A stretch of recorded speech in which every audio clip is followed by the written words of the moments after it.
High বন্ধুরা, ইউটিউবে এটা আমার ফার্স্ট ব্লগ ভিডিও। প্রথমেই আমি আমার পরিচয়টা দিয়ে দিই তোমাদের কাছে। ঠিক আছে, আমার নাম শুভাশিস মান্না। আমার বাড়ি হচ্ছে সুভি। ঠিক আছে, আর আমার শিক্ষাগত যোগ্যতা হচ্ছে আমি উচ্চ মাধ্যমিক পাস। ঠিক আছে, আমার আমার কর্ম হচ্ছে আমি একজন পেশায় টোটো চালক। আমার গাড়ি আছে, টোটো গাড়ি আছে। টোটো গাড়িটাকেও তোমাদের দেখাচ্ছি। ঠিক আছে, দেখে নাও দাদা। এই হচ্ছে আমার সারথি, এর একটা নাম দিয়েছি আমি।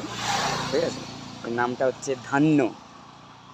যদি কেউ শোলে বই দেখে থাকেন, ঠিক আছে, তাহলে সবার মনে পড়বে যে ধান্য কার নাম ছিল। ঠিক আছে, ওকে বন্ধুরা, এই প্রথম ভিডিওটাই এইটুখানি তোমাদের জানানোর ছিল। বাকিটা নেক্সট ভিডিওতে জানাবো। বাই, সবাই ভালো থাকো আর ভালো রেখো সবাইকে। ঠিক আছে।